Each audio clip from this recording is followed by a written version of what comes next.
Welcome to today's edition of the Rush 24/7 podcast. Hey, you know, folks, if Kathy Griffin really wanted to be shock people, if that was her objective to shock people, you know what she'd do?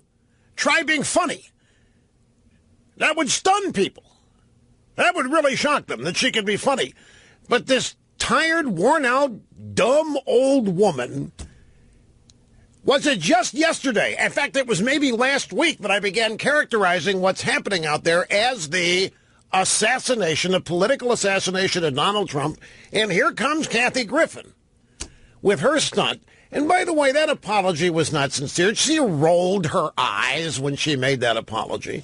And she apologized to the usual, if you're offended, I'm so sorry, I went too far. She didn't apologize to Trump or any of that.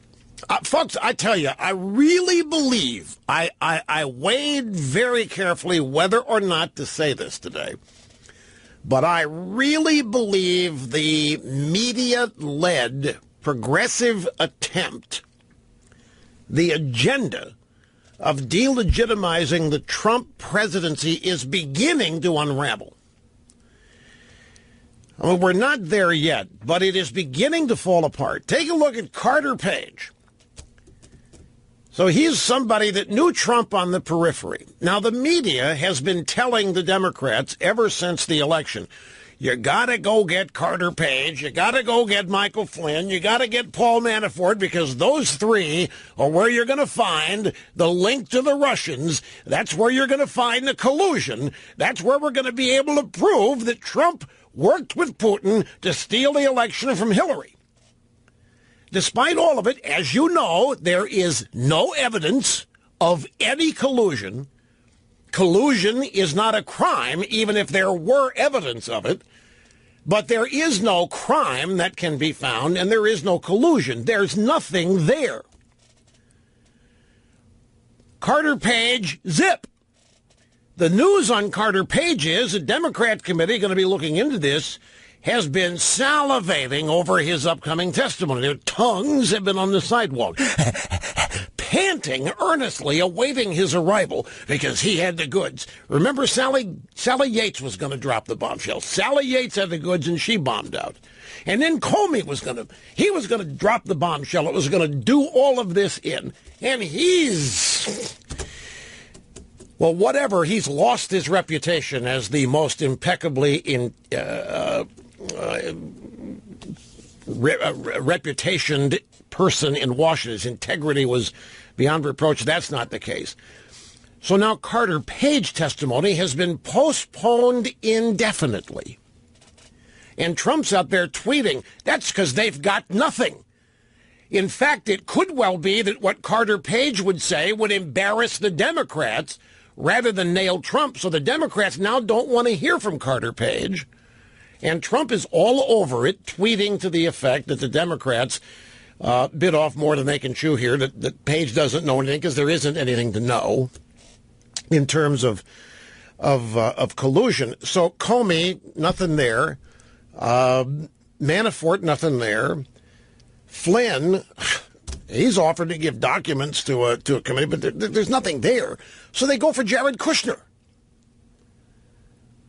And the reason they go for Jared Kushner is because they're bombing out on all these other people. And they are 1,000% invested in this story. Don't forget, Democrats are so worried that they're trying to talk their base supporters off the edge of the cliff. Because the day is going to come when they have to announce that there will not be any impeachment. Maxine Waters is out there saying that voters are getting fed up with the fact that there hasn't been an impeachment yet, and they're desperately waiting for an impeachment. The LA Times running front page stories to benefit anti-Trumpists on how to maintain their sanity while waiting for impeachment, essentially.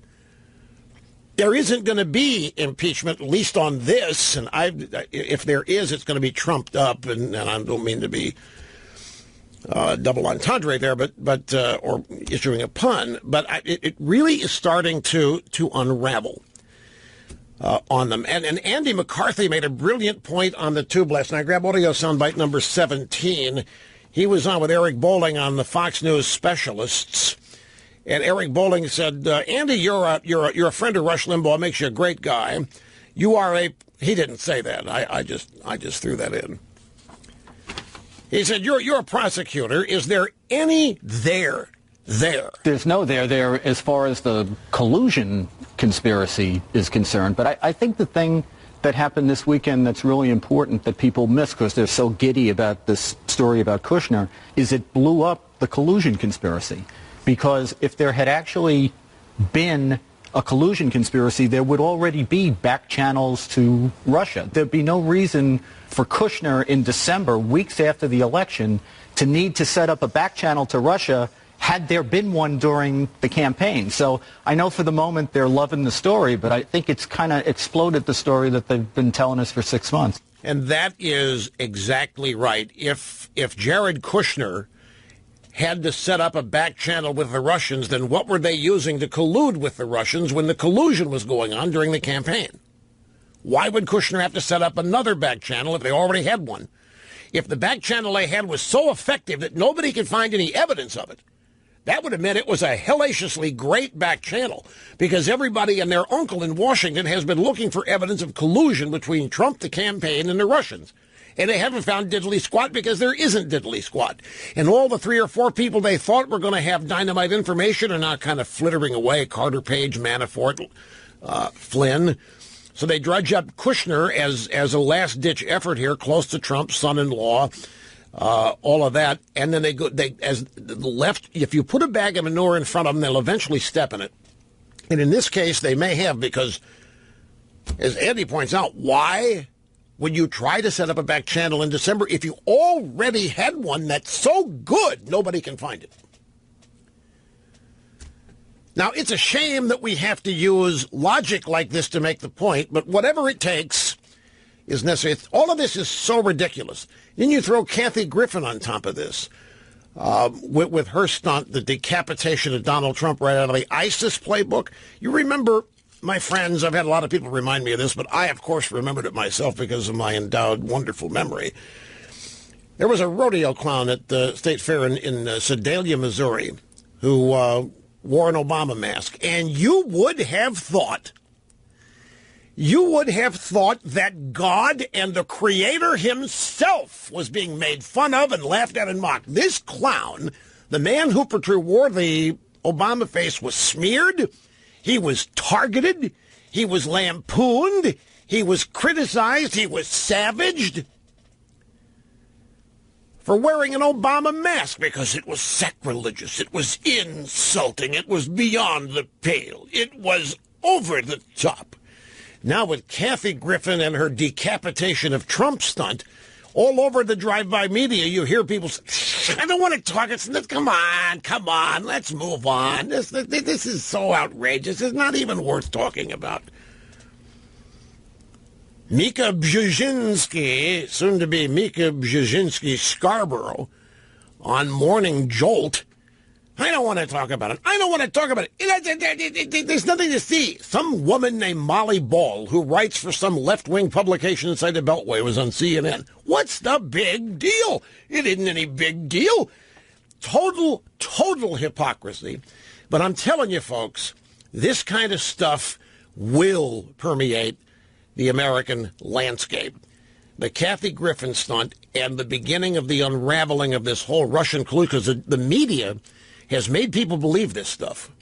You know, there are consequences. You've got to be careful what you ask for. The media has so focused on this. They have gone wall to wall with it, particularly CNN, the New York Times, the Washington Post, that they have created in the minds of a certain percentage of the population of this country that there was collusion, that Trump is illegitimate, that his presidency is not real because it was fake, the election was fraudulent.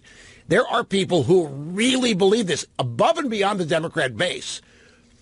And when there isn't going to be anything resulting from this in terms of prosecutions, criminal allegations, or what have you, well, we've got that, but there ain't going to be any teeth to it. This over-the-top behavior is going to come back and bite these people, and they're going to continue to lose elections. Now, the media isn't going to be affected by it. That's the one thing. The media is not going to be harmed. The media is not, well, I say that, but they are. I mean, the media reputation is already in the gutter. But that doesn't matter. They are still there, and they are going to continue to be who they are, no matter how embarrassing something turns out to be for them, because they're the ones that write the narrative each day. So they'll be able to massage this in ways that, as they've been doing for a year. I mean, the latest on the Kushner situation is a letter, supposedly, that the Washington Post has had since December, but they don't know if it's real. And it talks about Kushner's back channel stuff. And apparently, they've had the letter.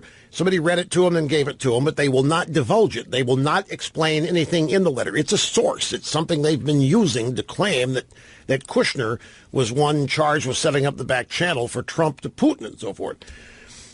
They won't release the letter. Now people are beginning to ask, is there a letter? Just like people are beginning to ask, is there a James Comey memo? All this stuff that we hear, are there really Comey memos? Is there really a letter that the Washington Post has? And if it exists, why didn't they use it in December? Why are they waiting to now? They're waiting till now because everything else is bombed out.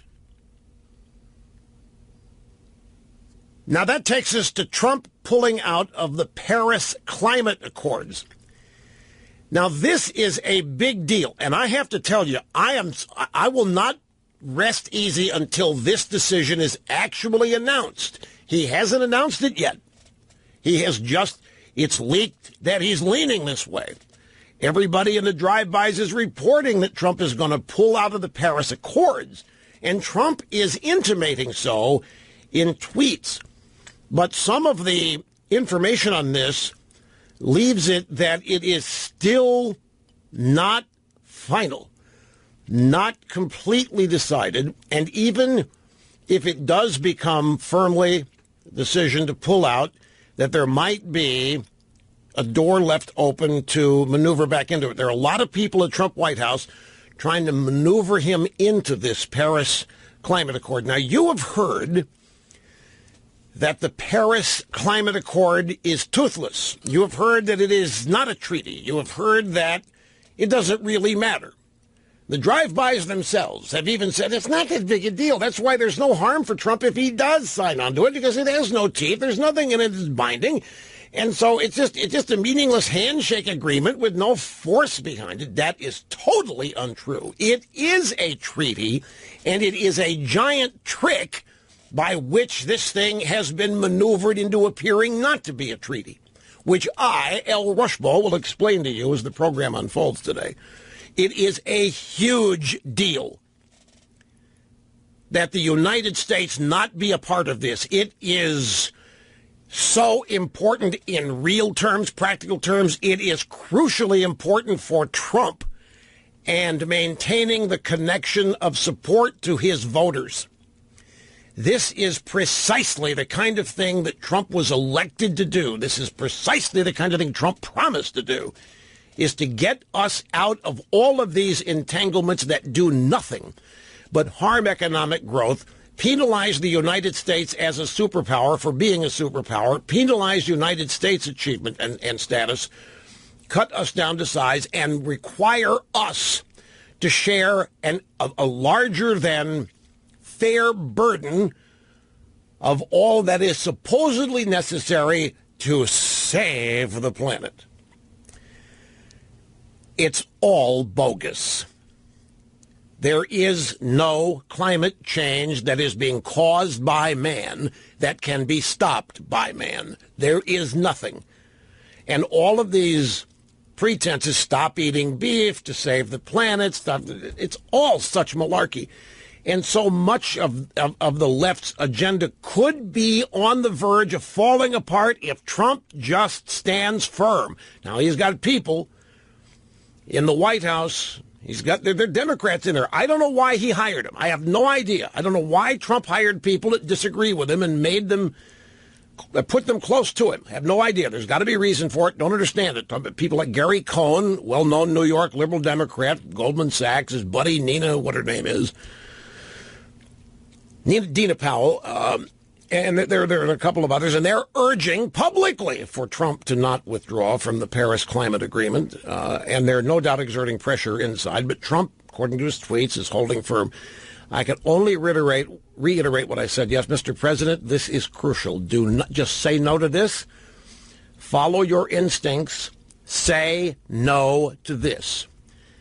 Let me put it in terms I think the president will understand. I saw something today on CNN just before the program began. Fareed Zakaria, global positioning satellite, was being interviewed right before this program began, and he was appalled. I could see his facial expression. Fareed Zakaria was in stress. He was under duress. He had a very pained look on his face. I thought for a moment he might be constipated and think they'd be soon cutting to a commercial break so we could leave the studio for the bathroom. It turned out that's not what it was. Oh, remind me, just say bloodline. Just remind, no, it's about climate change. Just remind me. What, do you think I'm going to give away spoilers? No. Fareed Zakaria had just discovered something, and he was frightened by it, and he was wanting to alarm everybody in the CNN audience. He had discovered that the Trump view of the world is that the world is an arena in which to compete and not a community. And that frightened the hell out of Fareed Zakaria. That Trump looks at the world as an arena in which we compete, and the left and Fareed looks at the world as a community where we link hands and we work together to share the burdens, to come to mutually agreed understandings for the common good of all peoples walking all areas of the planet. And there, in a nutshell, it is. That is competition is one of the dirtiest words you could ever say to a leftist. They despise it. Welcome back. It's Rush Limbaugh. This, the Excellence in Broadcasting Network, where we every day meet and surpass audience expectations. Telephone number, if you want to be on the program, is 800-282-2882. CNN panel discussing Kathy Griffin was Molly Ball. I think we've got much bigger issues to focus on than Kathy Griffin. Yeah, but when it was the Sedalia, Missouri rodeo clown with an Obama mask, they broomed everything. And they claimed that the whole fair, the whole Missouri, the whole rodeo where this thing happened, the clown was wearing the Obama mask. They claimed it was like a KKK convention. Because, of course, if you wear an Obama mask, it's got to be depicting Obama as an African-American. She had a white clown wearing an Obama mask, so that made it KKK. They brought the Nazis in, and it was the usual defamation that the left engages in. Mika Brzezinski, nothing to see here. I don't want to talk about it. I certainly don't want to see it. It doesn't, it's nobody, no, and Molly Balls, we got much bigger issues. Kathy Griffin, come on. There's nothing here, no big. This is amazing. Now about Bloodline. You know, third and final season debuted on Netflix last week. And it's about a family named Rayburn, and they have a family business that is a miniature hotel, like an inn, enlarged bed and breakfast in Islamorada, which is down in the Keys, a little bit north of Marathon. And it's 3 years of what is really screwed up about this family. It kind of rivals Ray Donovan for family depravity. Anyway, the matriarch, played by Sissy Spacek, decides that it's time to sell the inn because it's just time, and she wants to give the money to her grandkids as their inheritance. There's too much pain. So she finds a buyer. They agree to a price, and then the buyers call her one day so they have to pull out because they've been told that the inn and all of Islamorada will be underwater because of climate change in 10 years. So her property is thus made worthless, and she can't sell it because nobody will buy it because it isn't going to be there. And that is just flat out BS.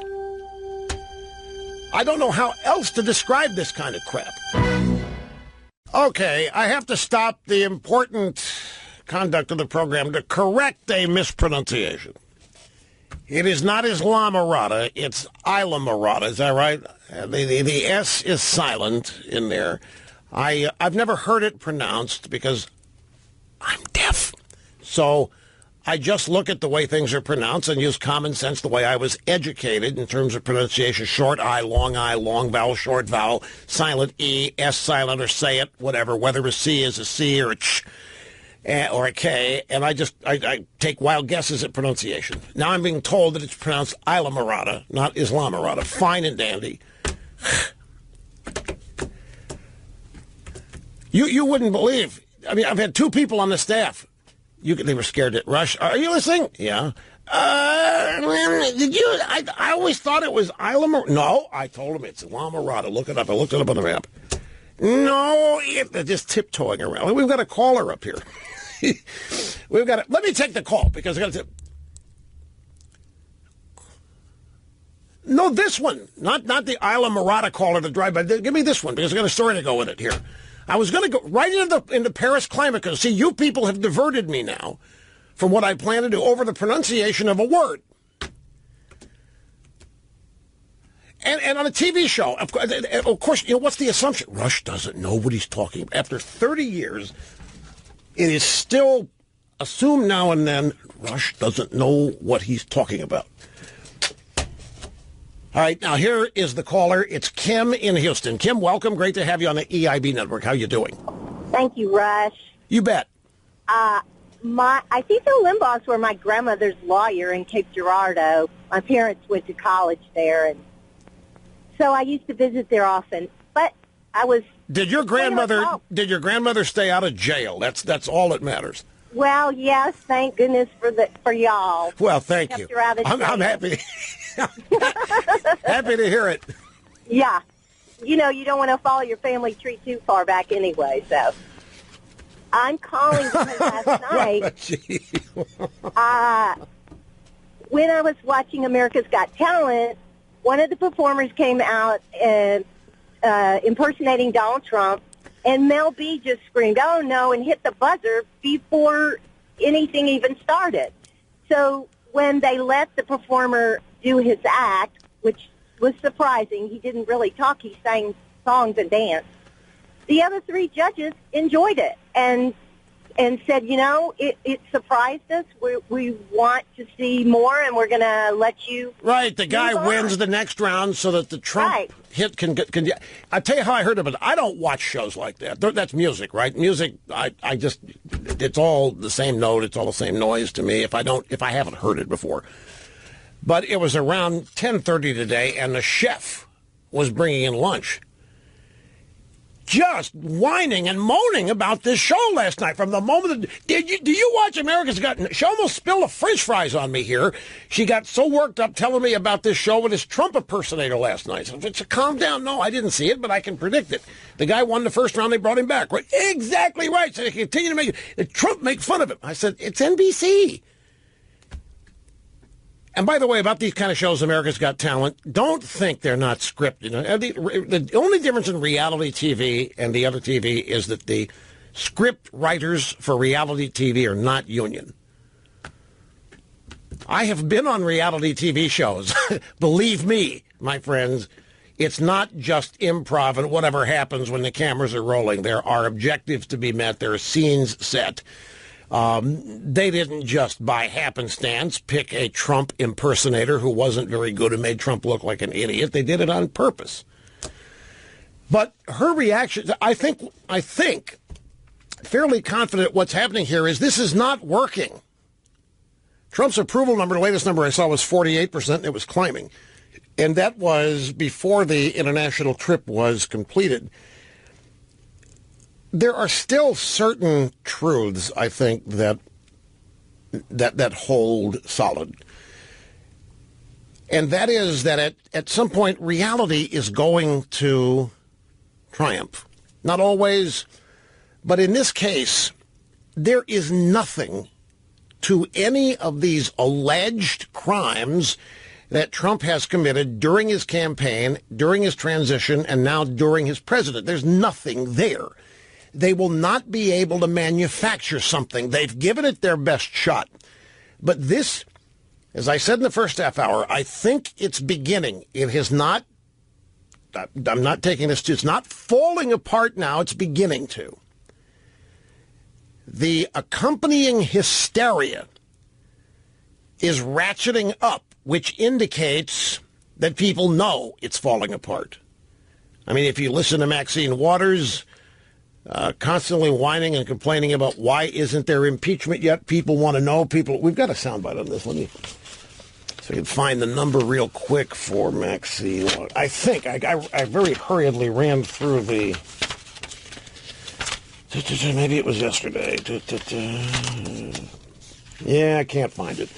I thought we had a soundbite of Maxine Waters. It might have been from yesterday, just belly aching, wondering where is the impeachment, and people demanding the impeachment. Her constituents are being frustrated there isn't any impeachment. All this kind of hysteria is not the kind of thing associated with reality. And in terms of the American people, what we call it low information voters or people that don't pay as close attention to you or I don't think this is working. Now, I also have an added element to my thought here, and that is I'm not watching cable news every night now. I guarantee you, if you watch cable news every night, you will think Trump's getting roasted. You will think Trump's getting destroyed. You will think it's only a matter of time. I don't watch it anymore. We're coming up on 10 or 11 days that I haven't seen it, and it's remarkable how it changes your mood. So, but I do find these stories. I read, hear about them, and they have a completely different. They make a completely different impression on me when I simply inform myself through other sources, reading them, posts on the internet, or what have you. But as opposed to a steady hour by hour diet of cable news. So those of you still watching cable news, absorbed in the media, might think I'm crazy when I say I think it's beginning to unravel on them. But I think it is in real terms. They've got no evidence on Russia. They've got no collusion evidence. They've got no crime. They don't have any witnesses that have any. All of their witnesses that they brought up that they hoped would drop bombshell testimony haven't. They're scraping the bottom of the barrel now trying to find something, and they've actually been doing that the whole time. There hasn't ever been any evidence. There hasn't been anything other than anonymous sources who have not produced any substantive evidence at all other than what they are telling reporters. There has never been any there on any of this. And while we've known that, the fear has been, but people are watching this and they're going to believe it and they're falling for it. When you don't watch the news every night, you don't fall for it. When you don't watch the news every steady diet of it, you don't have that impression. And looking at the ratings, a lot of people are not watching this stuff anymore. Let's say a cable show has an audience of 2.5 million people. That's, compared to the population, chump change. So it's to me, from the vantage point that I now occupy, just watching the mannerisms, the panic on the faces of people. I do see 3 hours of cable here because it's on 2 different channels when I'm on the air. I'm not listening to it, though, but I see it. Therefore, I see what they cover. I see their facial expressions. I've even formed an opinion about CNN. I actually think that be very carefully in describing this, get it exactly as close to accurate in terms of representing my thoughts as I can. I'm not saying that the people on CNN don't believe what they're doing. I'm not saying that they're not anti-Trumpers. But I think that CNN management has decreed all anti-Trump all the time. And I think editors, producers, and talent are having to work really hard at maintaining that. And the reason they're doing this is because they have decided that's what their audience wants. Now, it's a fine line, don't misunderstand, but when you're in the media and you do what you do, your shtick, your act, or whatever it is, your real persona. If you're doing it because you're real, if you're doing it because that's who you are, fine and dandy. If you're doing it because you're tailoring it to what your audience wants, then you're not being real. And I think that partly defines CNN. I think there is a directive, there has been somewhere, that network must be anti-Trump all the time. That is a programming decision they have made in the quest for an audience. Much like the Obama Democrat Party decided to cast aside white working class voters, not even appeal to them anymore. Former Democrats, Reagan Democrats, white working class voter used to be the little guy that the Democrats claim to represent and stand for. The Democrats, Obama, in November of 2011, made it official. We are washing our hands of that group of voters, and instead we're going to build a giant coalition of every minority group that there is and that we can create. That was an artificial, strategic calculation of what they needed to do to win the election. They weren't trying to devise a campaign that would reach as many people as possible. The Democrats were not engaging in any effort whatsoever to appeal to a cross-section of America. They had decided that certain voters were of no value, that certain voters were of no interest, and so they publicly cast them aside and let everybody know that their future, the Democrat Party future, was tied up in a giant coalition of minority groups. I think CNN has done the same thing here. CNN has decided somewhere at the upper tier of management that they don't care about anybody who likes Trump. They're not interested in it. They're not going to service them. They'll have a couple of commentators here on a panel now and then that are pro-Trump. But in terms of the identity of the network, it has been ordained and structured that CNN equals anti-Trump. That's what the branding is. They want, if you are an anti-Trump person, if you hate Trump, if you are hysterically unhinged anti-Trump, CNN wants you. And they're going out of their way to be the network of the unhinged, the network of any and all Trump opposition. That's a business decision as well as an editorial position. Now, don't misunderstand. I'm not saying that people on CNN are faking it. Most of them are journalists, and most of them hate Trump. But it's a big, folks, when you have to come up with fake outrage every day, like fake outrage over this Trump tweet that is a typo. Have you seen that? Trump tweeted out something that had a typo in it that nobody can...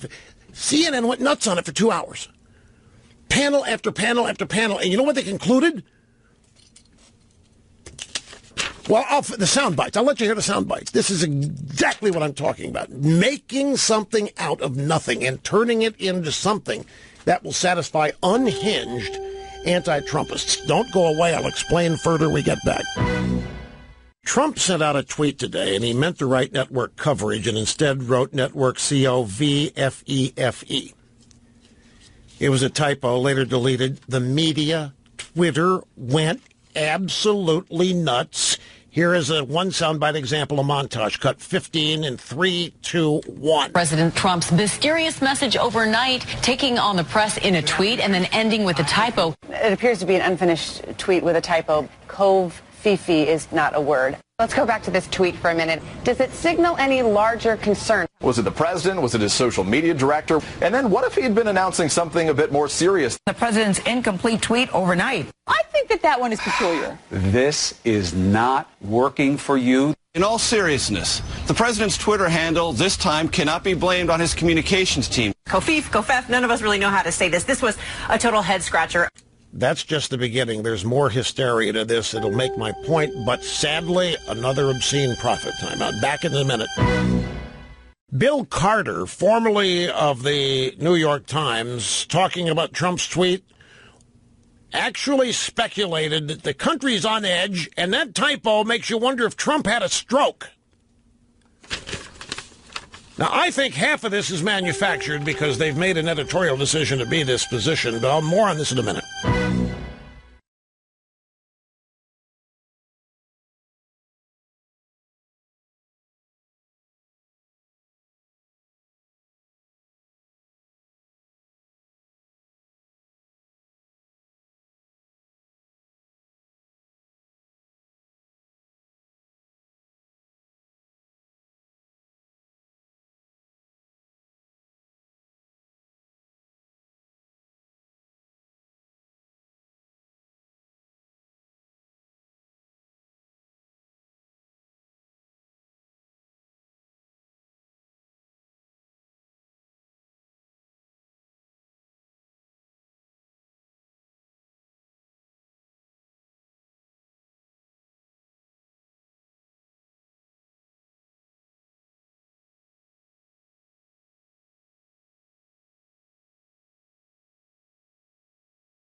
Now, I may be trying to make too fine a point of this. But it's just that CNN, New York Times, Washington Post, everything about Trump is opposed. Everything they try to fit into their narrative that Trump is illegitimate and corrupt. I have no doubt they really believe it. I don't want anybody to think, I don't believe they're acting. But I do think some of it is phony for the simple reason that it's all hysteria all the time. That's not natural. Now, you might say, yeah, Rush, but liberals aren't natural. And they aren't. I agree with you. But this has been something gnawing at me since it's been going on, is that some of it just seems so contrived and so forced. I have no doubt that the anti-Trump Democrat voting public is insane.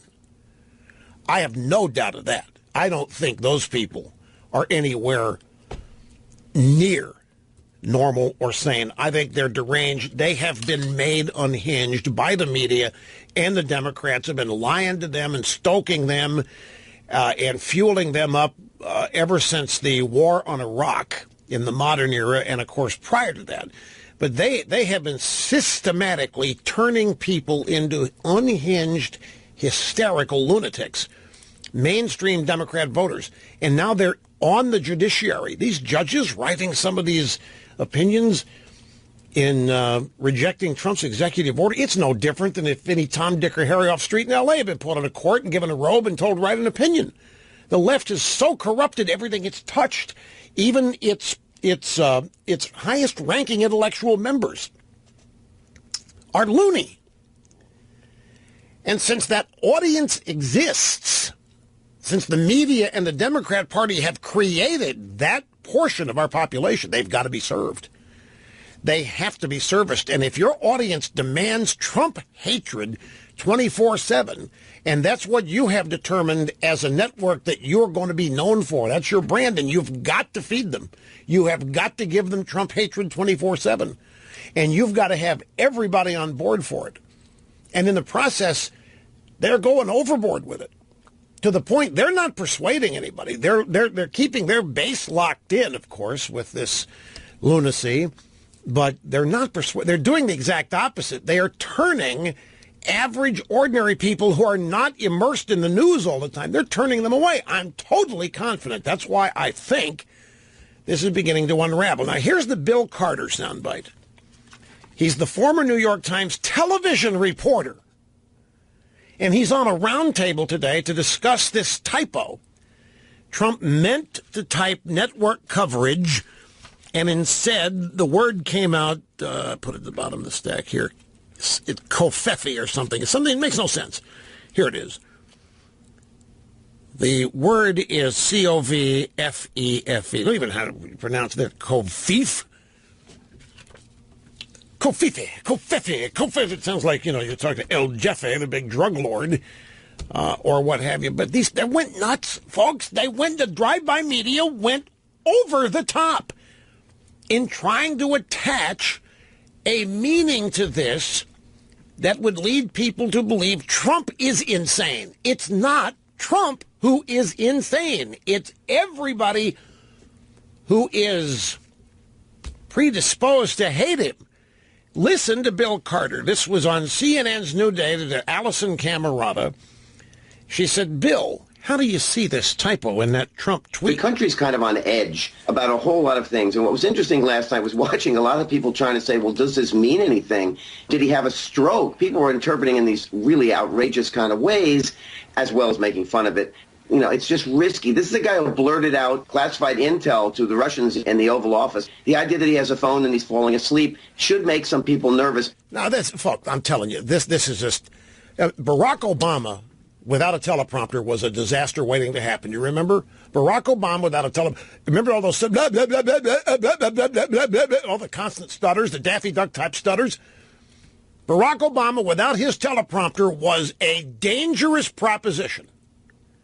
They excused it, nothing to see here. Here's a typo that Trump deleted. Did he have a stroke? This guy blurted out secret information to the Russians. Don't make me laugh, Mr. Carter. You people in the media have been giving up classified information for 9 or 10 months now. You have been reporting it. You've been eagerly seeking it out. You've had deranged embeds in the deep state funneling this stuff to you. You've been trafficking in classified information. That's where real crimes have occurred, by the way. The leaking of classified information, the unmasking of American citizens. We've got felonious behavior here that has been engaged in by sources for the drive-by media and perhaps others in the Democrat Party apparatus. That's where, if any crimes have taken place, that's where they really are. And when this stuff all winds down, I sure as hell hope that Trump turns this investigation around on a 180 and starts looking at the Clinton Foundation and all these real ties to Russia that the Democrat Party has had all these years. And this leak circumstance, who it is, who are they, where are they, why they've been doing it, who's been doing the unmasking. There's a real investigation waiting to happen here. Here's Fareed Zakaria. I mentioned at the beginning of the program that I saw Fareed Zakaria, and he looked constipated. He looked appalled, scared, and it was all because he had just figured out how Trump sees the world. And he was scared to death by it. Here's the soundbite. Well, it damages, I think, importantly, America's leadership role in the world. The idea that when there are common collective problems, it is the United States that sets the agenda. Two of Trump's advisors said there is no such thing as a global community. There are only nations struggling for advantage. That's not actually true, because there are a lot of global problems. If you think about it, if China pollutes all our air and atmosphere gets spoiled. If China dumps oceans of plastic into the ocean, it affects the whole world.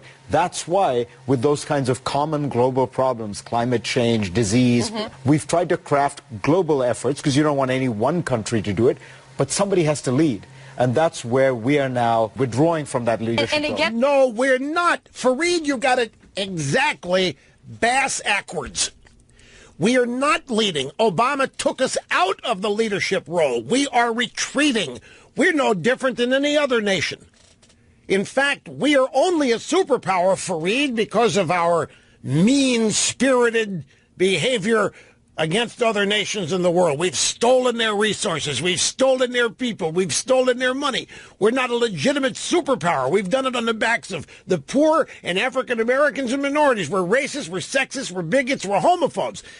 Barack Obama's objective was to cut the United States down to size so that we couldn't and didn't lead on anything other than helping our enemies approach equal status with us, like giving the Iranians nuclear weapons. So what he's upset about here, he found out that the Trump worldview is that it is an arena where nations are competing against each other and that there is no community. The Trump world, what do you mean world community? There's no community. We are a nation in an arena of other nations, and we are competing against each other. And there's no question that that is true. That is what liberalism is all about. Competition is one of the most dire words in the vocabulary. Leftists hate it. They despise it. They have tried to eliminate it everywhere they can in education. They've tried to eliminate it in intramural activities. They've tried to eliminate it in education structuring. Because in competition, there are losers. And that's not right. That's just not fair. It's not fair that there are winners. It just isn't fair that somebody's bigger than somebody else, richer than somebody else, smarter than somebody else, more powerful than somebody else. That's not fair. That is not sustainable. That is unequal. And so the left has set out to chop down all of those who are bigger, more powerful, wealthier, smarter, and more achieved. Cut them down to size so that everybody is the same. Of course, it's not possible to do, but it doesn't stop them from trying, and the effort itself screws up more than you can possibly understand. We're living it.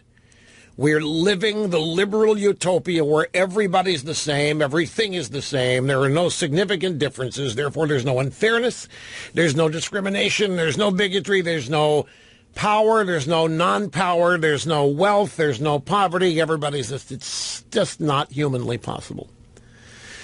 But their quest to take us there, by definition, penalizes success, penalizes achievement, including in this arena of nation states where the United States must be cut down to size.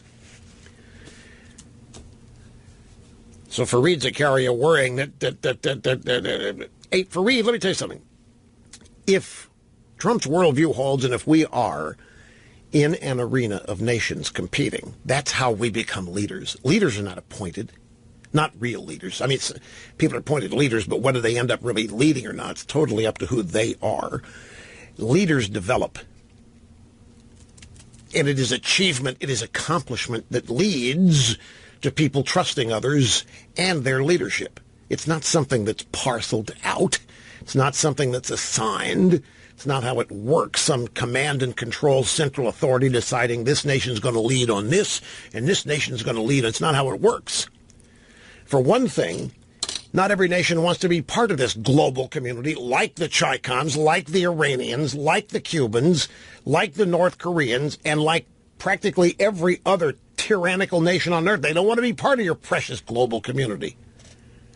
They're looking to wipe us all out or not be wiped out by us. This is bullseye in terms of explaining what they fear in Trump and what they fear beyond Trump. This effort to create this global community is the ticket for denying individuality, denying self-reliance, denying ambition, denying the impact of achievement. It renders all those things meaningless in exchange for the common good of the community. And leftists love the community. Except they don't want to be part of it. They want to be on a tier or two above it, commanding it, directing it. But they're not like plebes. They're not like the rest of us in their minds. They're better. They're more special. They can have more money. They can have more power. They can be smarter. But the rest of us can't play on that field. We all have to morph into being identical. And we have to learn to love it. And we must appreciate it. And we must thank them, our leaders and our betters, for the way they care for us and protect us. And this is all a crock. So I could understand when I heard Fareed say this, why he's in a panic. Because the whole notion of nations competing, sorry, folks, U.S. is going to win all the time. United States is going to win. There's not a nation on earth can compete with us economically. And when that's the case, there's nobody that's going to beat us. Why do you think Obama's efforts to cut this economy down? Why do you think it's accidental we only had economic growth of 1 to 1.5% every year while Obama is president? You think it's an accident when Trump's budget calls for 3% growth and they have a cow? Claiming it's unrealistic, it's stupid, it's misleading, it's false hope, it's outrageous, it's not fair to the rest of the world, all that garbage.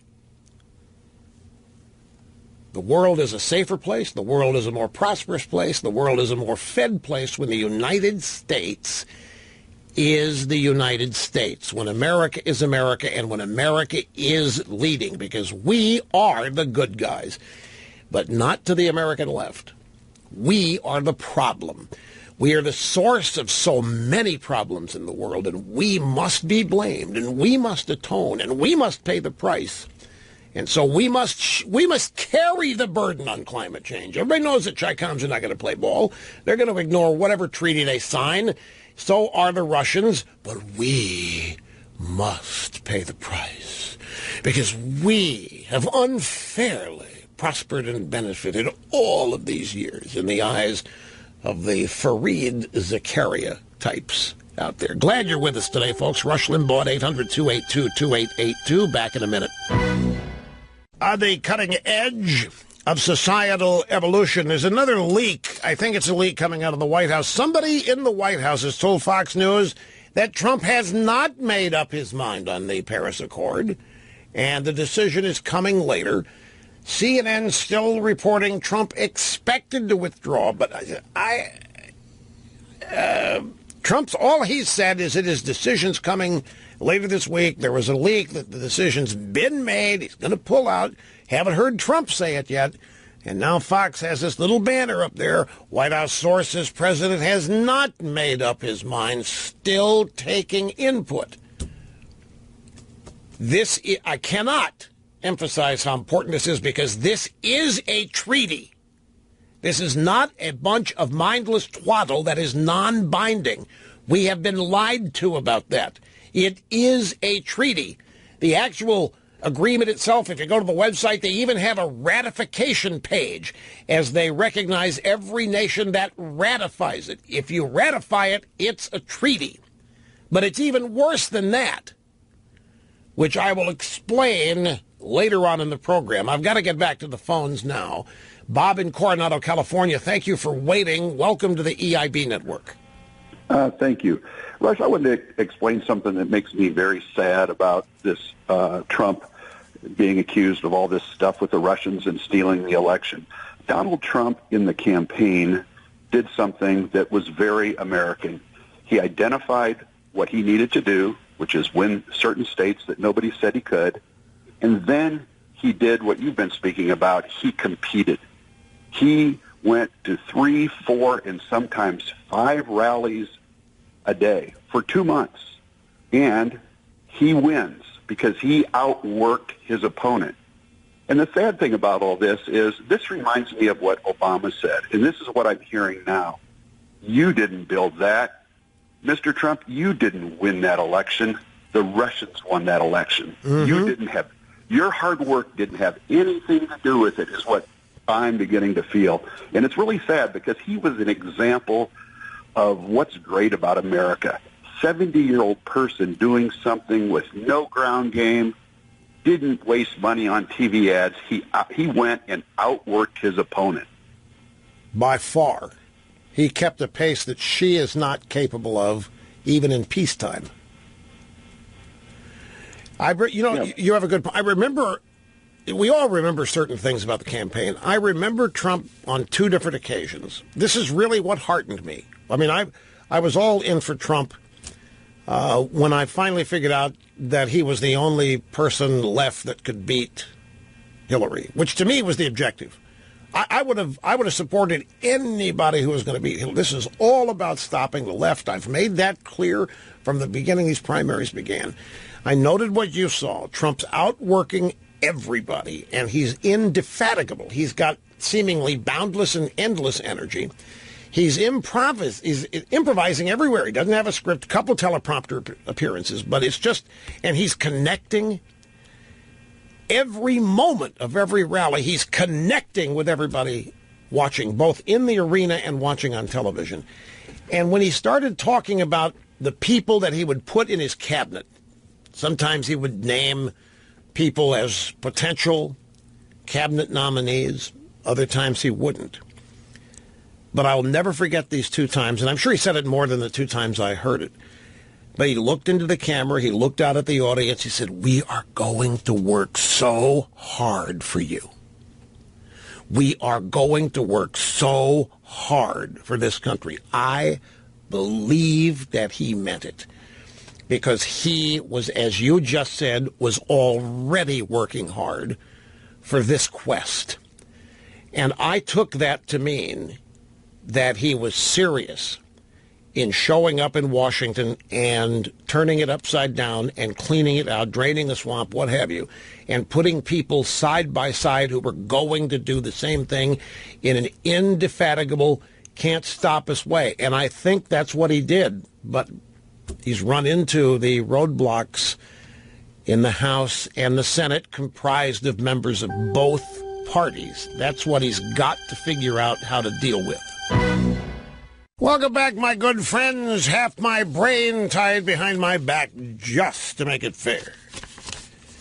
A tremendous concession made each day here by me, the EIB Network. Back to the phones. Andrew in Long Island. Where are you calling from, Long Island, Andrew? Long Island, Rush. The North Shore, Oyster Bay area. Right on. Gold Coast nearby. Yes. Great to have you on the... How are you doing? I'm doing great. It's such an honor to speak to you and your audience. Thank you, sir. Of all the would-be topics that I could have thought to call in about over the years, I'd like to speak about something that I have first-hand knowledge of. We live on the water. We live on a piece of property that's been in our family since 1868. It was my great-grandfather's, then my grandfather's, then my father's, and now it's mine. Now, wait a minute. Did you say 1868 or 1968? 1868. Okay. So, there's been structures in some way, shape, or form all over the property, for a very long time. My house was originally, the house that I actually live in. There are bungalows, and there's a boathouse, and there's multiple structures. I've been on the property my entire life. I've been on the beach. I've helped clean up after every storm. I've discussed thoroughly for years and years and years with my father, with my grandfather. And I can assure the country and the planet that in the last 150 years, the water level has not risen a half an inch. I know that because my house would be underwater. Right, and your property value would have been zero long before that happened.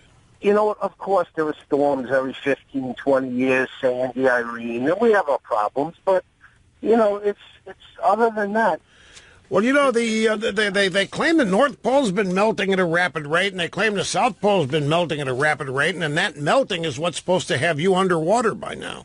Well, I don't know. I can't speak of the polar ice caps, Alaska, but I do know this. I remember being told when I was a teenager in school that places such as Venice and the gondolas and the whole city of Venice wasn't going to exist for another bunch of years. And my wife and my daughter just went to Italy 3 months ago, and you know what? I was shocked. Venice is still there. It's not underwater. Yeah, it's amazing.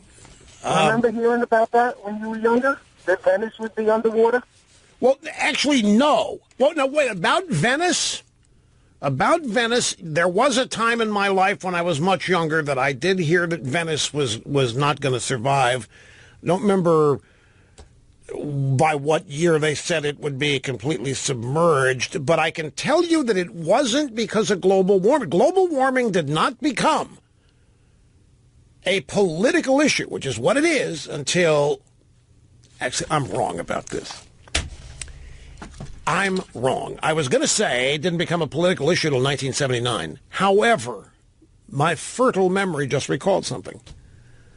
And I think I've got it saved somewhere in my computer array here. Somebody sent me, and I verified it, a New York Times story in the early 1900s that featured scientists warning of unstoppable global warming. They didn't attribute it to forget what they had, but it was it's exactly, the point is, it was exactly what we're hearing today. This story of global warming has actually been floating around 100 or more years, and it gets recycled at regular intervals by media. I remember I read from that New York Times story on this show when I first became aware of it. But in the current iteration of climate, my point was going to be to you, when I was in school, there was no such thing as climate change in terms of what we were taught or warned of. Now, I will also tell you this. This is probably true for a lot of people. Every summer when it got hot, we would all say to ourselves, you know, it just seems like it's never been this hot before. You think the sun's getting closer? You think we're getting closer to this? We'd start talking as kids. And I'm convinced that that's a common thing for people to notice. Heat is bad. I mean, it's uncomfortable. It gets in the way. And even though it's no warmer from one year to the next, when it's at peak summer and you're at peak temp and humidity, it's still worth commenting on.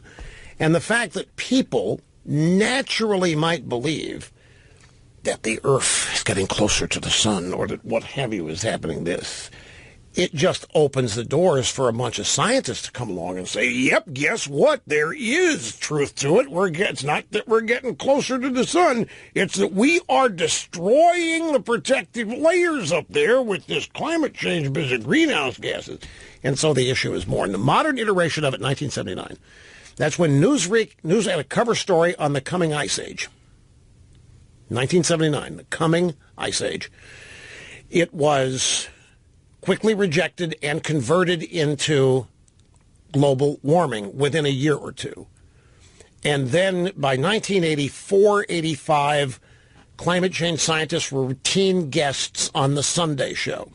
I remember a guy named Alan Oppenheimer, who was one of the first so-called scientists of think tanks that I saw on This Week with David Brinkley. And it was in 1985-86, and he was telling us we only had 20 years to prepare for it. He admitted we couldn't say for sure that it was going to reach dire consequences, but we couldn't afford to take the chance that it was not true. So we had to prepare accordingly. We had to prepare as though it is true, which meant we needed to reduce our greenhouse emissions. We needed to do all these things in close consultation with Paul Ehrlich of the Population Bomb. These people have been frauds. Remember, Ted Danson in 1988 said, we only have 10 years to clean up the oceans or we will not survive. Al Gore has given similar 10-year warnings twice. And none of what has been predicted has even begun to get close to beginning to happen. Now, the reason that Andrew's calling here is because of my reference to the TV show Bloodline. Just to repeat this. The family that is the centerpiece of this story, it's a Netflix series, season 3, just premiered last week. They have a little inn, a hotel on the beach in Islamorada, Florida. What? Islamorada. Am I still pronouncing it wrong? Right. It's in Islamorada, Florida. It's right there on the beach. Beautiful, beautiful, beautiful property. It has caused this family a lot of grief. And over the years, the matriarch, Sissy Spacek, decides she's going to sell it because it's just been home to too much suffering and misery and pain and murder and death and just depravity. And she wants her grandkids to get the money as their inheritance from the sale. So she finds a buyer, a young guy and his wife. They can't wait to take ownership and modernize it, upgrade it.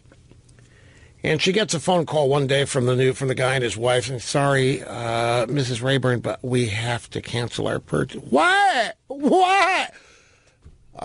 Property is going to be underwater in 10 years, Mrs. Rayburn, and we just can't in good conscience purchase something that's going to be submerged under the Atlantic Ocean in 10 years. And so, 10 years? And it's in a TV show, 10 years, she can't sell her property. How long have the Keys been the Keys? How many hurricanes have blown through the Keys? How long has Key West been there? How long has Marathon been there? How long has Islamorada been there? How many hundreds of years have they been there? And yet, in the next 10 years, it's going to be underwater. Now, what's going to happen when 10 years come and go and it's not underwater? Nothing. They'll just say, we lucked out. There's been a break in the warming, and there's some other anomaly in the climate that has delayed, but not ended, the rise of sea levels. We are being fed so much absolute lying, sick junk that people are believing. And now it's going to, you put that line in a Netflix series that a lot of people are going to watch. It just further cements the propaganda and the lying excrement that this stuff is, and it little by little gets cemented in people's minds, and they end up subconsciously accepting it and believing it. And then subconsciously acting on it and being susceptible to political entreaties because of it. And those of you who are regular listeners, this program, are fully aware of how crucially important this whole global warming climate change thing is to me, because it's a full-fledged hoax. It is the one issue that encapsulates and houses every dream that utopian leftists have. Climate change has it all. If they can get this fully enacted by worldwide treaty, if they can get the United States to sign onto this and actually abide by whatever the restrictions and agreements are, it's the end of this country as you know it. You couple that with, if Obamacare hangs on and remains what it is, becomes single payer, the notion of freedom, the definition of freedom and liberty are going to be forever changed. The idea that is the United States of America is going to be lost because the notion of climate change does something crucial. It blames progress for destroying the earth. It blames people who invent and innovate and enjoy progress, such as a higher standard of living, a longer life expectancy, all of the great things that we humans have been aspiring to since we were first created is being blamed for destroying the planet. Just intellectually on the face of it, it is insultingly absurd that our existence, our natural existence, that attempts to improve our standard of living for everybody, that improves the amount of food we grow, that improves the efficiency of the use of energy, the creation of new forms of energy, the growth of economies that help people acquire wealth and educate their children. All of that is what's being blamed for destroying the planet. And so all of that must change. Progress must end. Life expectancy objectives must level off. There are already too many people, we are told. You have no business acquiring an unfair share of wealth, even though you might be more capable of it than anybody else. It's hideous what is entailed in this whole premise of climate change, and it sickens me and saddens me to see so damn many foolish young people fall for it. Because it is the singular, most direct attack on the natural state of free human beings. Free human beings are constantly trying to improve their lot in life for themselves and their families. They are trying to improve life for everybody, raise standards of living, more efficient uses of energy. I could go through the list again. And all of that is what is being blamed by a so-called non-existent consensus of scientists who are lying their heads off because there is no consensus in science. It's not up to a vote. It literally sickens me. And if this is why the president, if he signs on to this, folks, I don't know how I can continue to support him in other things. It's disastrous. And this Paris climate, it's not an accord that's toothless. We are constantly being tricked by the left. In fact, I'll tell you, in my monologue segment in the beginning of the next hour, I'm going to go into this in great detail. It is crucial that the president not only not participate he must actively withdraw from it. The world and freedom and liberty demand that the United States pull out of this. He ran for office, assuring us that he knew what was involved in this issue and wasn't going to get sucked into it. And there are people in the White House trying to suck him into it. I know. I take a break here. Back in a second. When prosperity takes a hit, who do you think the first harmed are? The poor. With climate change activists in full gear, who do you think stands the least chance of ever escaping poverty? The poorest. You have African nations right now who are sitting on reserves of oil, and the international climate change mafia is refusing to let these nations bring in companies to drill for that oil and bring it out of the ground and sell it because it's destroying the planet. These are African countries. Who lives there? African American or black people. They are poor, and the left, supposedly their champion, is destined to keep them in poverty by blocking every effort they have to sell natural resources which would raise their nations out of the poverty they're in. It's the American left doing this, the worldwide left doing this. It just infuriates me. The very thing that they blame for destroying the planet is what human beings are practically born to do. And that is improve their lot in life, to raise their standard of living. Why do you want to raise? Why do you care about a career? Why are you hoping to become an achiever? Why are you hoping to be great?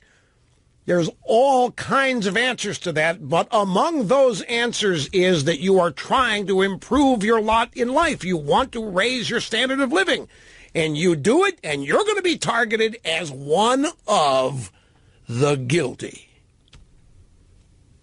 One of the millions of guilty destroying the planet. This is one of the most hideous hoaxes and political strategies, programs, what have you, to ever come down the pike.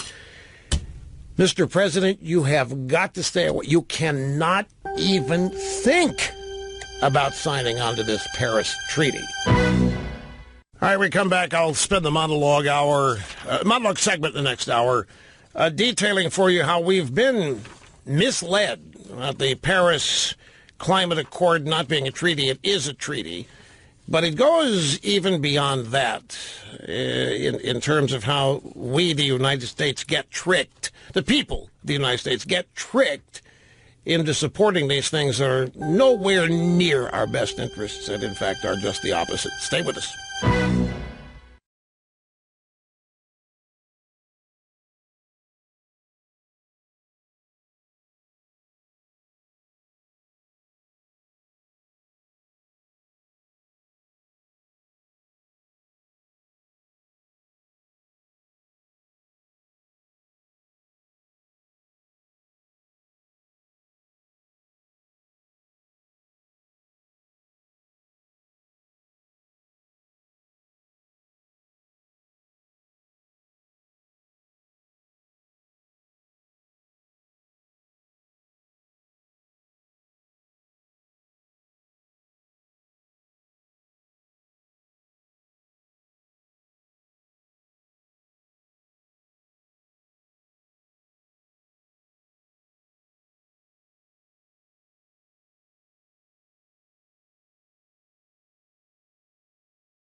Hi, folks. Welcome back. Great to have you. Rush Limbaugh here at the Excellence in Broadcasting Network and the Limbaugh Institute for Advanced Conservative Studies. I've been putting this off, but now I have to face it. And it pains me. It literally pains me. But my friends, I'm not going to be here tomorrow or Friday, and it pains me. And I'm not going to be here Monday, and it pains me. I have to be gone the next 3 days for professional and business reasons that are all good. And they are meetings and events that do not ever occur on weekends. They only occur during the week. I had to do this last year. This may be an annual thing, by the way, this one. It pains me because I love being here. And this is the hottest time to be alive doing what we're doing here. And I know it's going to be here when I get back, but I just, it pains me.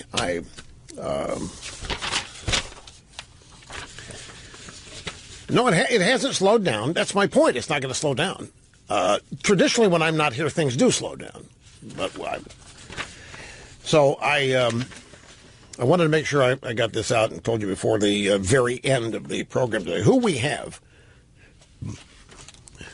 Also, Mark Stein will be filling in each of 3 days. It'll be tomorrow and Friday and Monday. Monday has been forced on me. Monday, I just happened to be alluding one day to something big happening on Monday. And so the staff went out and got a guest host without my actual command to do so. And then came in and they told me they had a guest host. And I said, I don't need the day. They said, it's too late. We've made the financial commitment to the guest host. It's non-refundable, so we're stuck. So, well, if that's the case, that's the case. Now the Paris Climate Accord, treaty, whatever you want to call it. For the longest time, people have believed that it's really toothless, that is ceremonial. The Paris Agreement's an offshoot of the United Nations International Planetary Communal BS Climate Change Organization, whatever they call it. And there are 197 potential signatories, nations, to this. And we've been told that it's really just a handshake, that there's no mandate, there's nothing binding.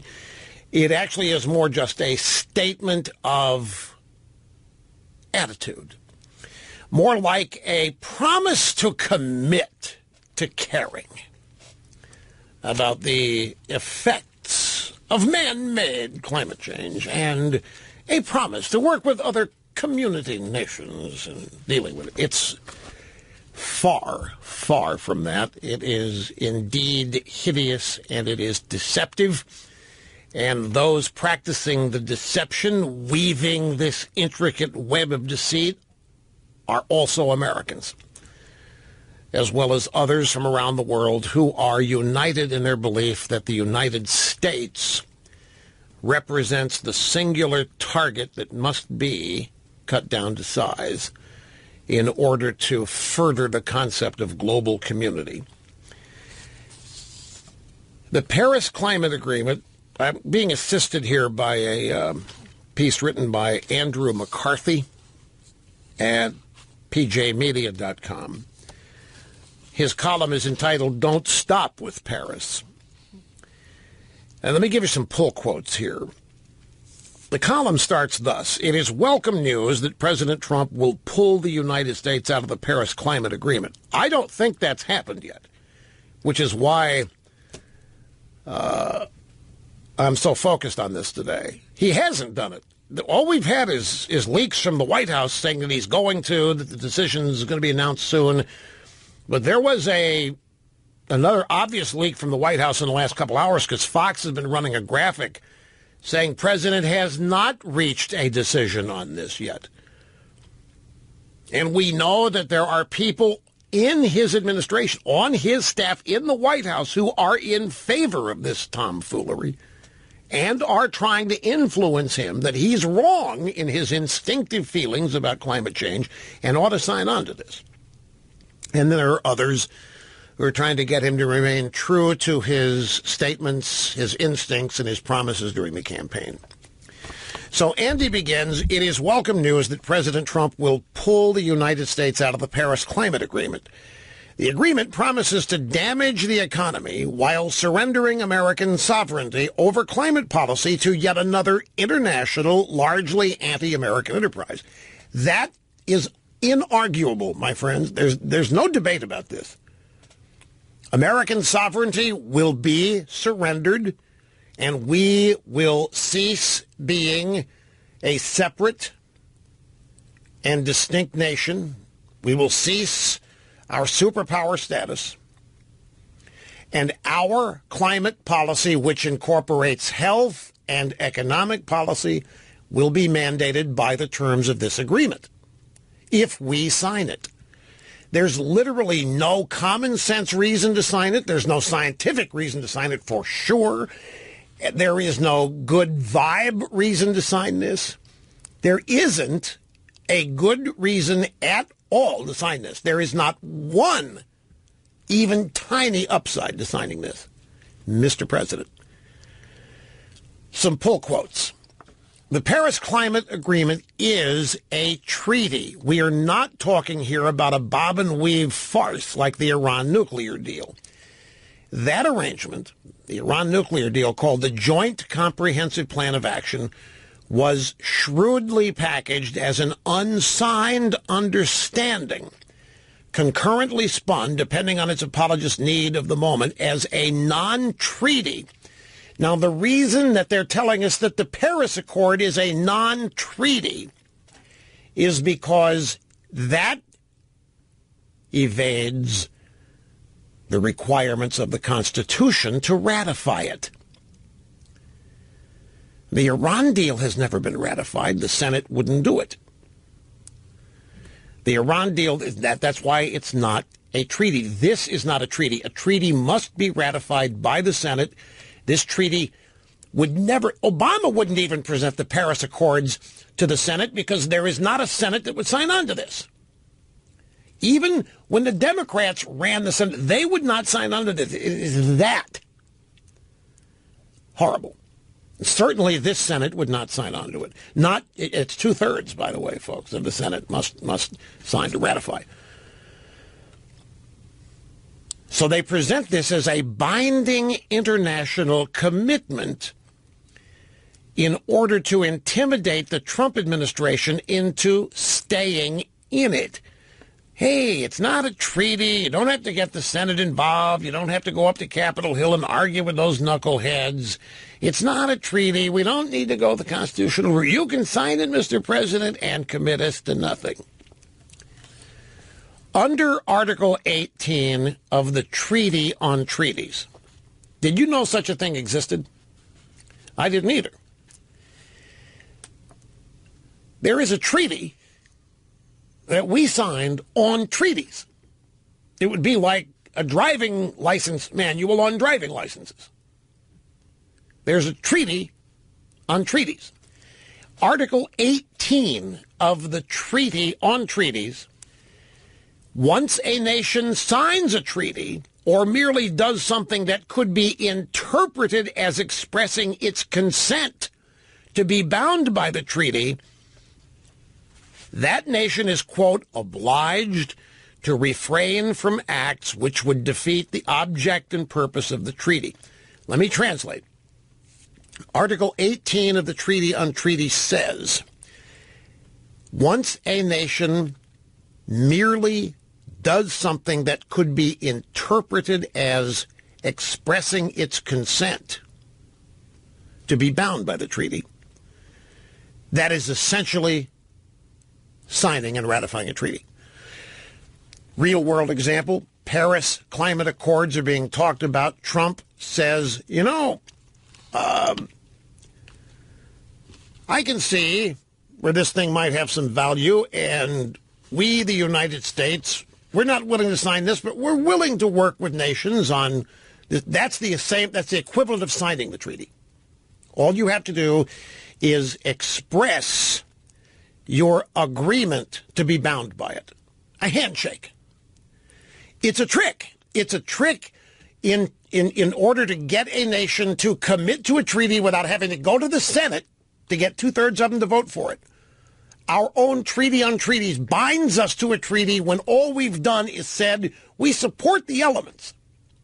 It takes the Constitution totally out of the mix.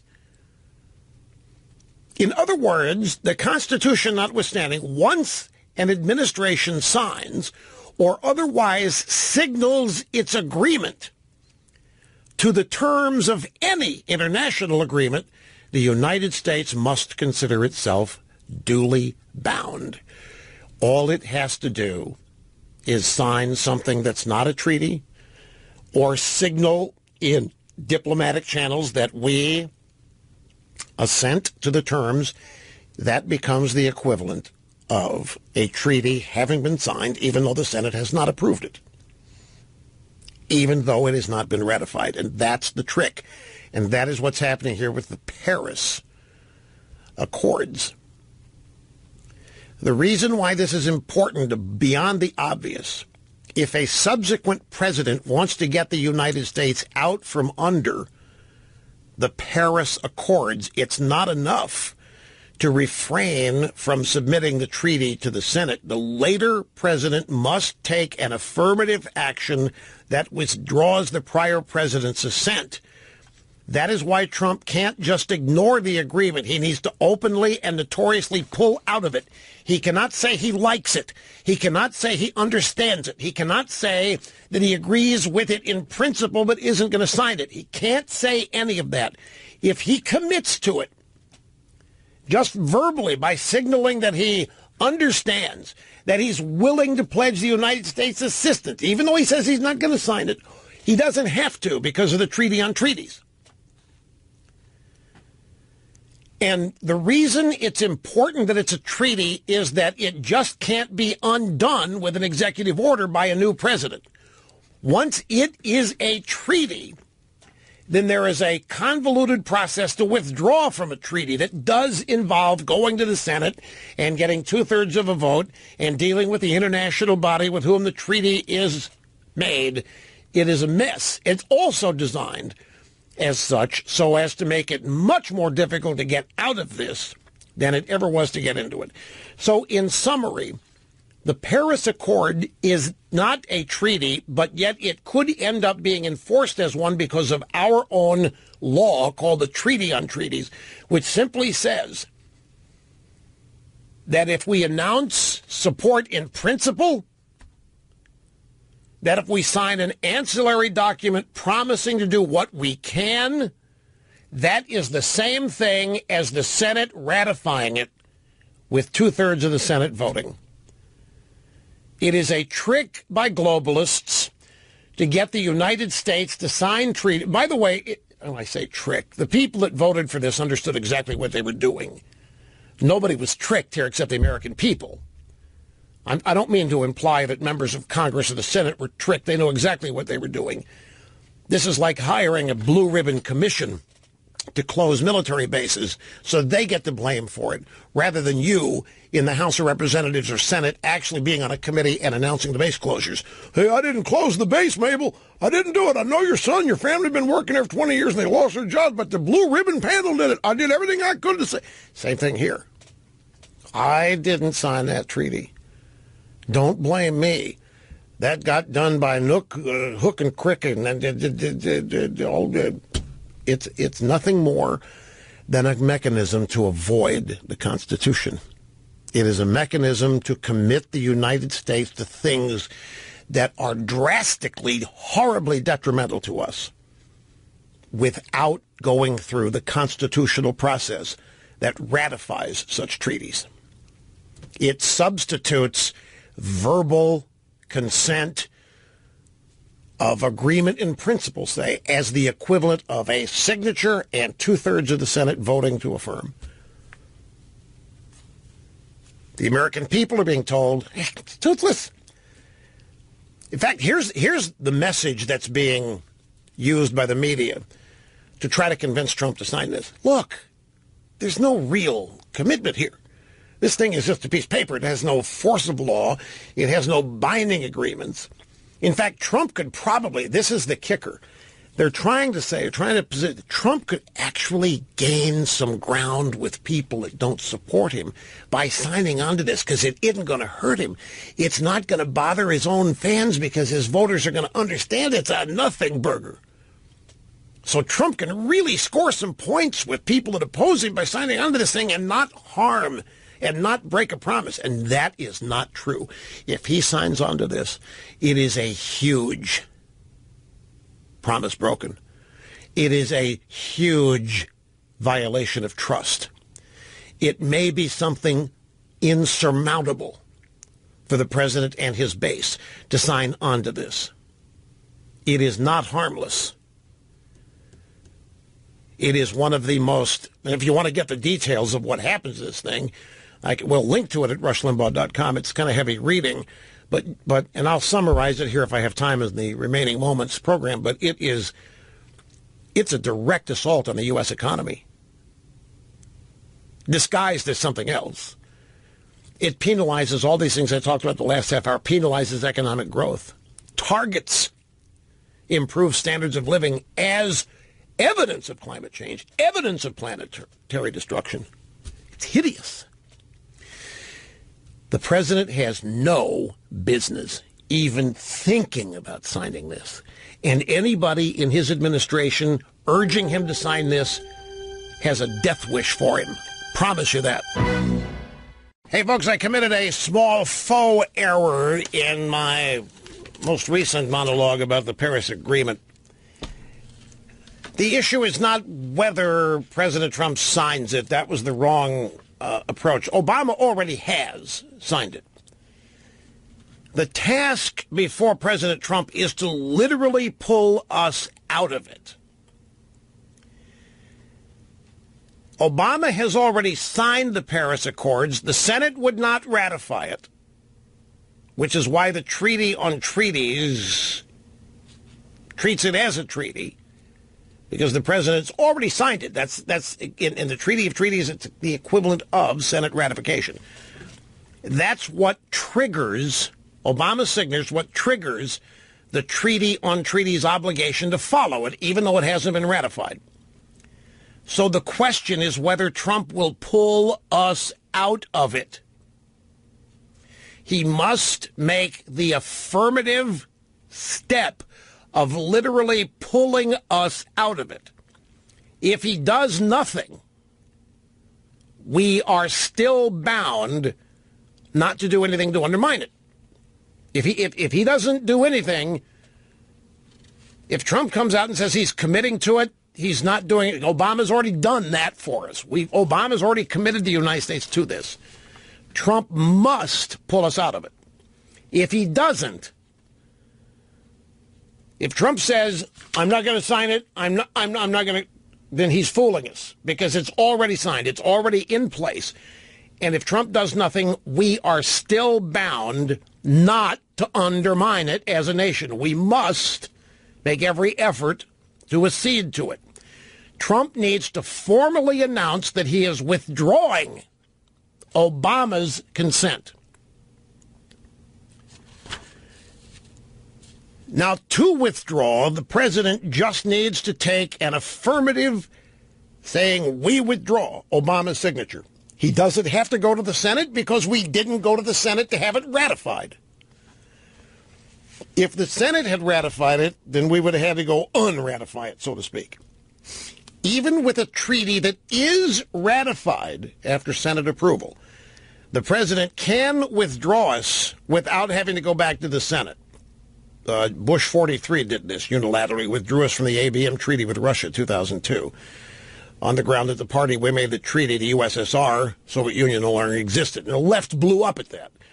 But Trump has to pull us out. It takes an affirmative, you might want to look at it as a negative, it's affirmative action. He must withdraw, take us out, deny, and cancel Obama's signature on this thing. Now, this treaty on treaties that you've never heard of, do you know that it hasn't even been ratified? There's so much unconstitutional or extra-constitutional stuff that has gone on over the years designed to weaken, to deteriorate, to extinguish the uniqueness, greatness, the United States of America before all of these global organizations and bodies, led, of course, by the United Nations. It's been a long-standing objective to chop the United States down to size, to eliminate the whole concept of American exceptionalism, America as a superpower. By law, they can't do it economically. Nobody can out-compete us, outproduce us. But by law, they can penalize us and restrict us. And the Treaty on Treaties, which effectively allows treaties to be ratified without Senate, meaning it's extra or unconstitutional, not even that Treaty on Treaties has been ratified. So here's the bottom line with all of this. Paris Climate Agreement is a treaty because of the way the Treaty on Treaties treats these kinds of agreements. Obama signed it. That makes it a treaty, even though the Senate never ratified it. Once a presidential administration signs or otherwise signals assent to the terms of an agreement like this Paris thing, the U.S. is bound, even though the Senate has not approved it, even though it's not been ratified. If the subsequent president, like Trump, wants to get the U.S. out from under this, it's not enough merely to refrain from submitting the treaty to the Senate. In other words, Trump just can't send it up to the Senate and have them de-ratify it. They haven't ratified it in the first place. The president must take an affirmative action that withdraws the prior president's assent via signature, in this case Obama. Trump cannot just ignore it. It's not a case of where, well, if we don't do anything, we're not committed to it. We're already committed to this. Which is why they're trying to calm everybody's fears by telling them it's not a treaty, it has no teeth, there's nothing binding, it's just a statement of goodwill and good intentions by member nations. It's not. It is a hard and fast agreement that targets the United States as the primary culprit and requires the United States to carry the primary burden in fixing what isn't broken, in stopping what isn't happening, man-made climate change.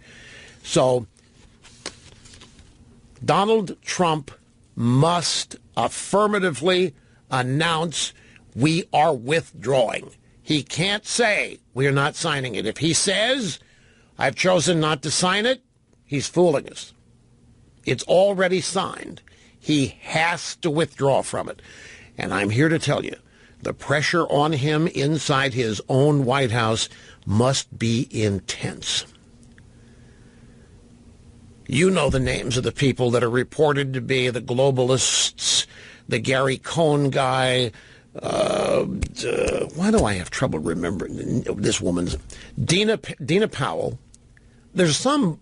See, I think it's Nina something or other, and Dina Powell and maybe Jared Kushner might form the triumvirate that wants this to remain in force. There's a lot of money to be made on this, by the way. Look at how much money Al Gore's made. Look at how much Tom Steyer's made. Look at how much these leftist global, look how wealthy they are.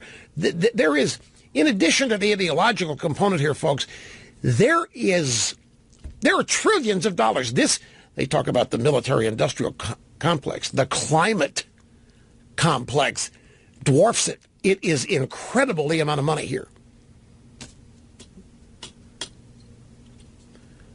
And Al Gore is just one example of how it can be made. Trading carbon credits, pollution credits, just two of a myriad number of, and it means it's also a cash grab.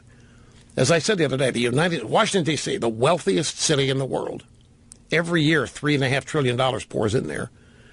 And it's the most powerful city in the world. And everybody in the world is trying to influence what happens there. And everybody in the world is trying to get as much money out of that town every year as they can. And the people that have least access to it are the citizens of this country. Because they're the ones paying for it. They're the ones who are putting the $3.5 trillion in that pot every year. And everybody else in the world is trying to get their grubby hands on it.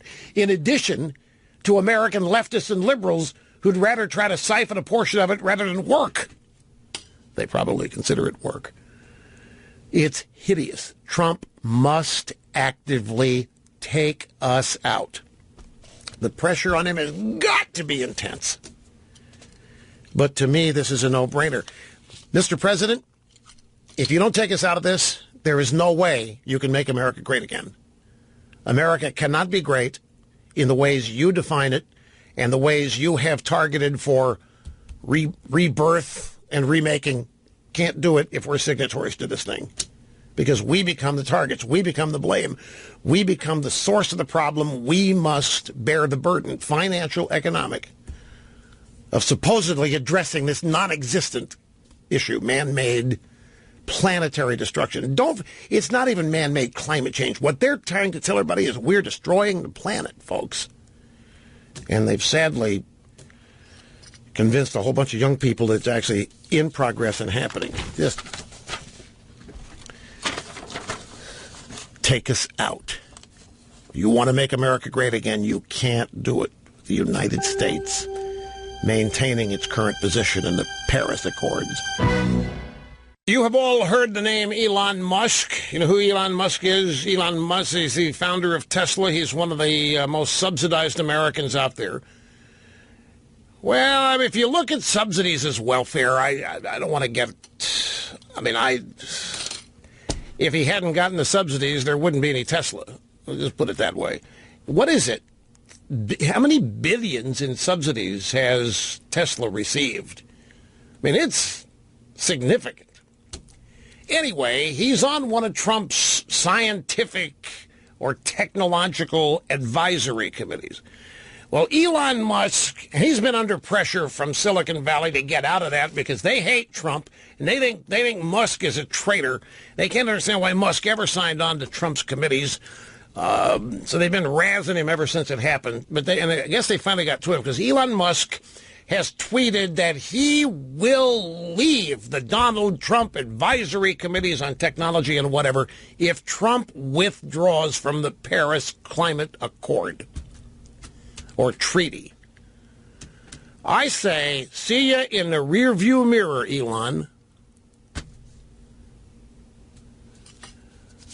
But we'll see. I'm just telling you, Trump is going to be under intense pressure on this because this is ball game for the left.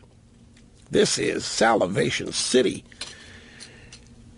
Not to mention the whole Goldman Sachs crowd. I mean, the money to be made here. These people don't care about the things you and I do when it comes to the state of the nation, the makeup, the state of freedom and liberty and that. Those are so old-fashioned and quaint principles. They're so beneath us. There's money to be made here. There's power to be achieved. There's a global infrastructure to build and run. Good Lord, and you're worried about freedom? Get with it, man, is what they would say to me. And that's the intense pressure Trump's going to be under. And in the media, they're always... They're in the Elon Musk story here saying the pressure being brought to bear on President Trump by his voters who routinely do not believe in science and who think that there is no scientific basis for them, just mock them, make fun of them, a bunch of idiots, and that's who Trump's loyalties are with, because Trump's an idiot too, you see. So this is how they're trying to pressure him. Here is Jen in Sandwood, New Jersey. I'm glad you waited. It's great to have you here. How are you doing? Thank you, Rush, for taking my call. I've been listening to you for over 20 years, and I just love your show. I thank you very much for that. 20 years. I'm happy you've been out there that long. My son is 8, and he asked me, Mommy, could you call Rush Limbaugh? He owns all of your Rush Revere books, and we just got the most recent one, Rush Revere and the Presidency. And I hope your listeners know that these books are fabulous. They're beautiful. They're informative. They're such high quality. And Liberty is so funny that he literally laughs out loud. The talking horse, yeah. Everybody loves Liberty. That's great. Yeah, and he wanted me to call and ask you, would you please do another Rush Revere book? Appreciate that. We get such amazing feedback on this, and there are other people asking if there's going to be another, if the series will continue, and we hope to be able to. We really do. There's some. It's something that we definitely want to do. Look, I'm running out of time here, but I want you to hang on so we can send your son a little gift pack from Liberty and the Revere people to go along with the books that he has. So thanks very much. Do not hang up. Mr. Snerdley will be the next voice you hear. Okay, I found that link. It's actually my website, rushlimbaugh.com, a link to the New York Times story and other media stories starting in the late 1800s about how the media has been pushing climate change, global warming, and all the... It'll dazzle you if you forgot from 2007 when we did it originally. See you Tuesday.